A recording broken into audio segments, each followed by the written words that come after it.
move on with Unit 5. We're going to work toward taking our Unit 5 Part 2 test, and part of the things that you need to do on that test are factoring. So let's label our notes. Factoring, and you guys have done a lot of factoring over the years, but I feel like in my years of teaching, this is one of the things that students struggle with most, is how to factor properly and when to do what. So this is obviously a skill that we need to brush up on. Now there will be a section on the test where I'm just going to ask you to factor, but there will be parts of the test where you're going to need to factor in order to do something else to a problem. So at some point, factoring is just going to become a skill that I expect you to know and to be good at. So, all right, so factoring, first of all, when you factor something, factoring just means that you are rewriting. Factoring just means rewriting an expression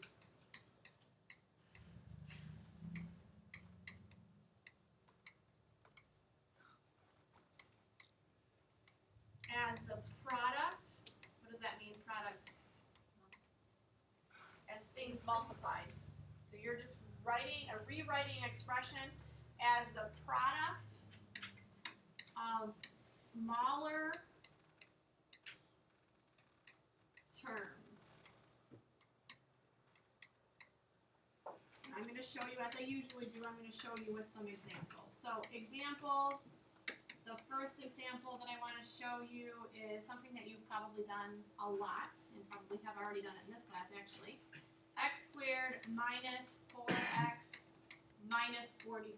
This is a polynomial expression. By the way, what makes this an expression and not an equation? Yeah. There's no equal sign. There's no equal sign. It's an expression, not an equation. Okay, if I were to put this equal to something, then it becomes an equation. Equation meaning equal. So if it's equal to something, it's an equation. If it's not, it's just an expression. All right, the first thing I have to have you recognize is this. Please, please, please, I know you've heard this before, but you need to hear me say this again. This is a trinomial, 3 terms. The first term is x squared with a 1 in front. Would you agree? 1x squared. The middle term just has an x in it, and then there's this number at the end without an x. What do we call it? This one. The y. It is the y-intercept, yes, but we just call it a constant. Constant doesn't have an x with it, so we call it a constant, but it is the y-intercept too. I like that. All right, so what we're going to do is try to factor this. So we are going to rewrite it. We're going to rewrite this expression as the product of smaller things. So this is equal to. Now, whenever you have a 1x squared plus an x in the middle plus a number at the end, a constant at the end, you look for 2 numbers that will multiply to give you that last number. And when you add them together, they give you that middle number. They give you negative 4. They have to multiply to give you negative 45. When you add them together, they give you negative 4. Now, some of you, if we can be honest, are horrible at multiplying. Horrible, horrible, horrible. And back in 3rd grade when your teacher was trying to teach you how to multiply and you thought it wasn't important, this is why it's important for times like this. The quicker you are, the better you are at multiplying, the easier these things are. What numbers will multiply to give you negative 45? 5 and 9. 5 and 9 multiply to give you 45. Is there some way that you can make that multiply to give you a negative 45, but also add to give you negative 4? Negative Go ahead, Emmanuel. A negative 9 and a positive 4. So I'm going to write this. Yes, 5. I'm thinking my answer is 4. Sorry. Yes, x minus 9 and x plus 5. What if I put a plus sign here with the 9 and a negative with the 5? What would happen then? They would add up to a positive 4 and out of a negative 4, and that wouldn't work.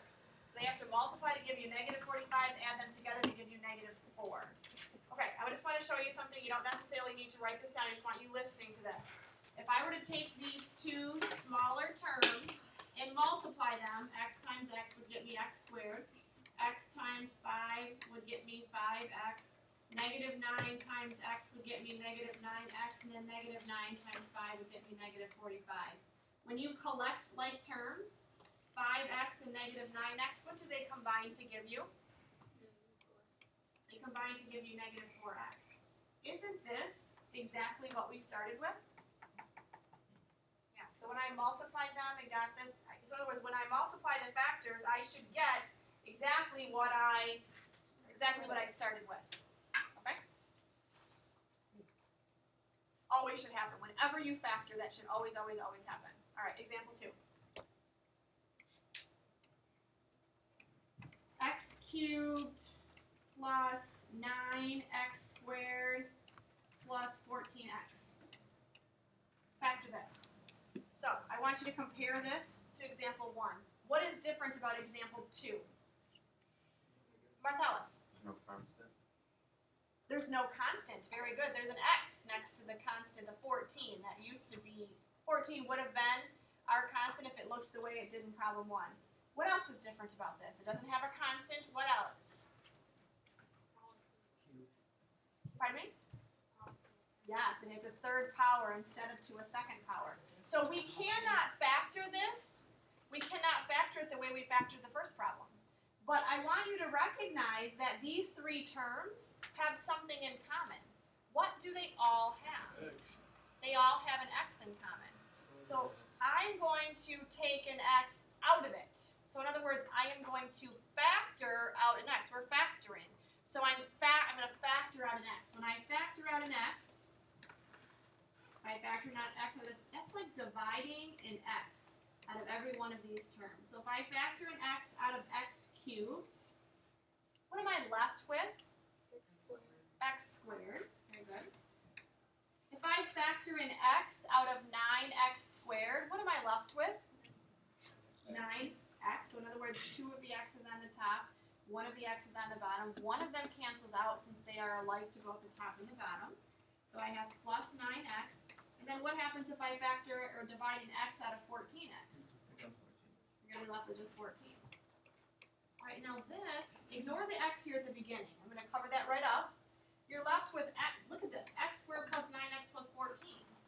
That looks just like problem number 1, where we had x squared minus 14x minus 45. So now I can factor this. What multiplies to give you a 14? When you add them together, they get you 9. 7, 2. 7 and 2. So now I can write this as x, and then in parentheses, multiply it by x plus 7 by x plus 2. X times x plus 7 times x plus 2. Factored. Now if I were to see if I got what I started with, I probably would FOIL x plus 7 and x plus 2, just multiply those, and then I would distribute an x into my answer, and you would end up with x cubed plus 9x squared plus 14x. Alright, and at some point I'm going to give you guys problems, and I say, okay, you have to know how to factor these things. So you're going to have to be able to know that in problem number 1, you do this, and in problem number 2, you do something different. Every problem is going to be a little bit different. Does that make sense? Alright, I want to go to a new page.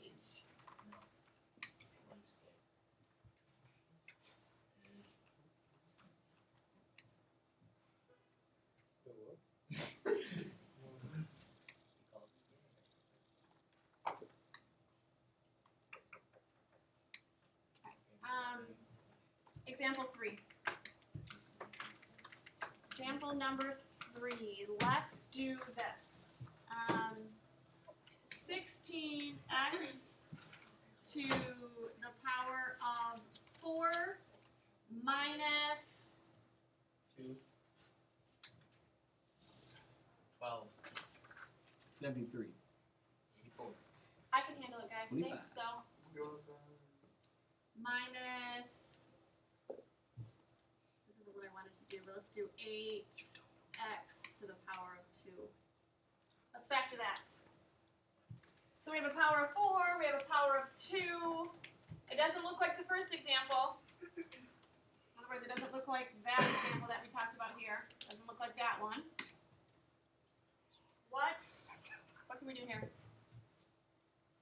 Is there something that these 2 terms have in common?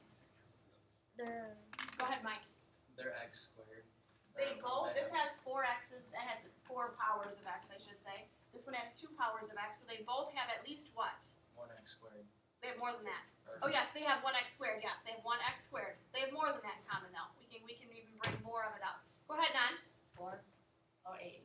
They both have an 8. That means I can divide an 8 out of 16, and I can divide an 8 out of 8. So the biggest number that I can divide out of those is an 8.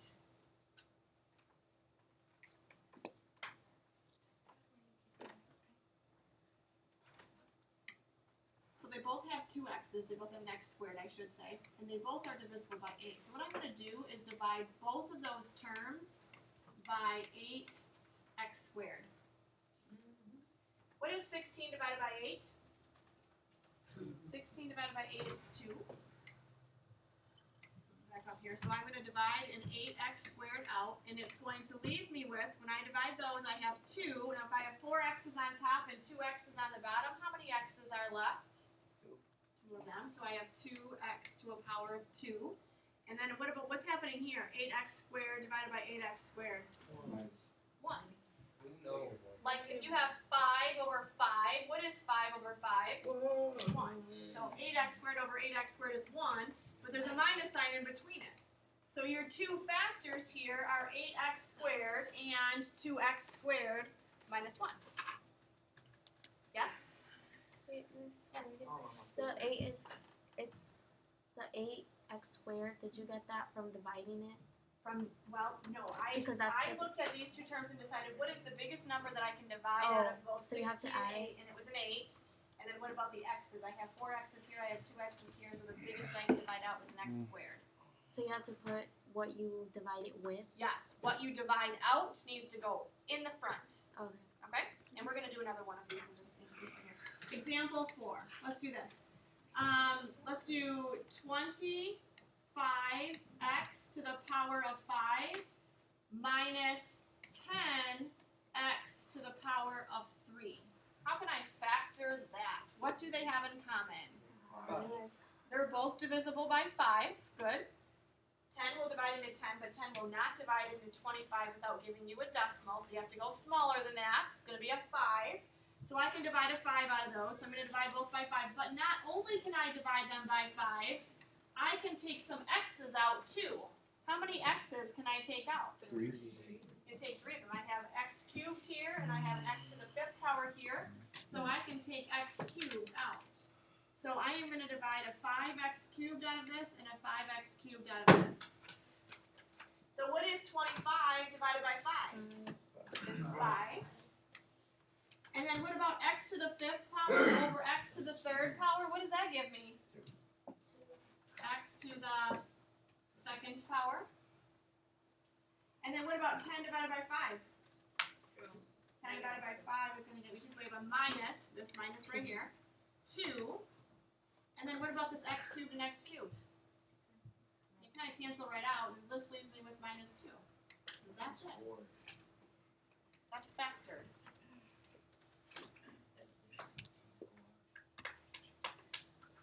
One more example.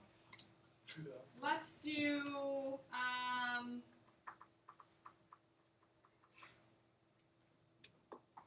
8x squared minus 32.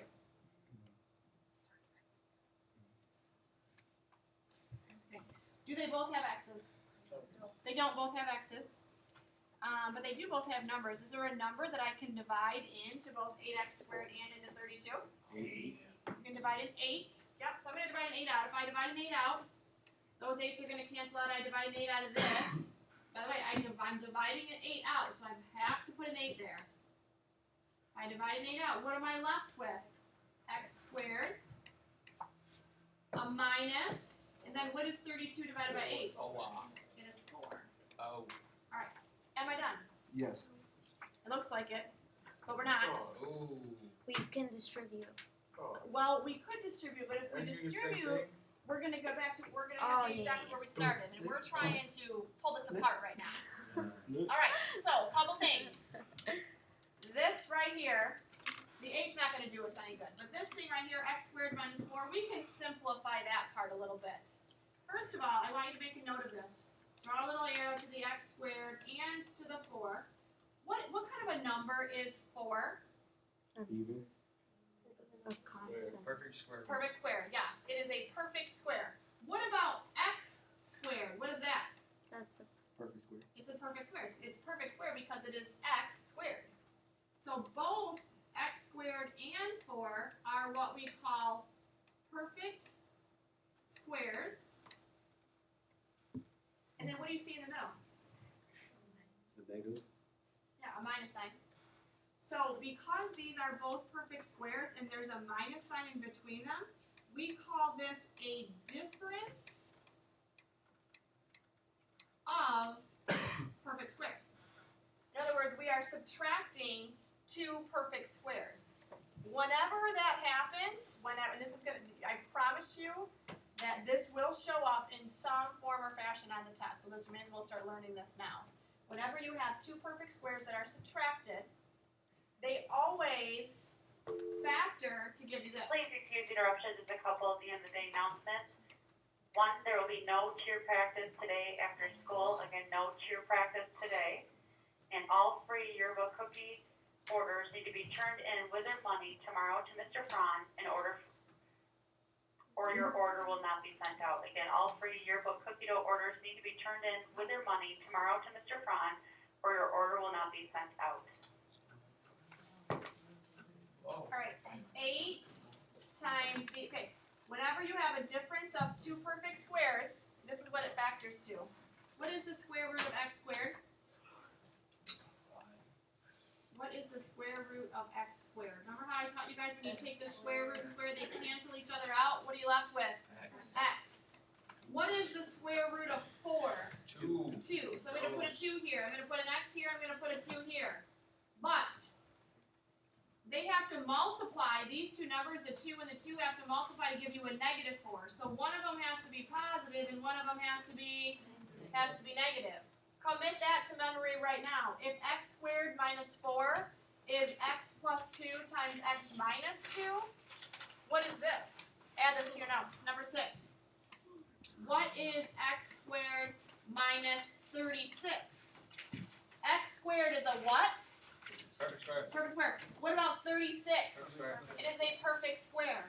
So, keeping in mind what I just showed you here with x squared minus 4, x squared minus 4 factors to x plus 2x minus 2. What does x squared minus 36 factor to give you? X what?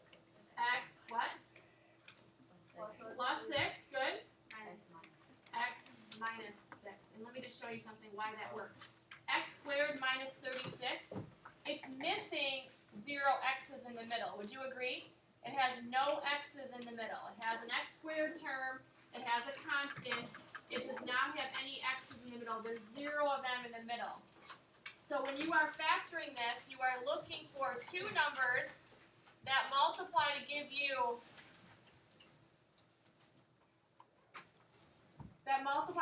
negative 36, but when you add them together, they have to give you nothing. They have to give you 0. So that's why it's x plus 6 and a minus 6, because when you add them together, you get 0. When you multiply them, you get negative 6. By the way, that is 59, but it really means 58, so don't get too anxious right now. Okay, are you okay with what, were you able to follow what I talked about today? You may pack up now. Yay.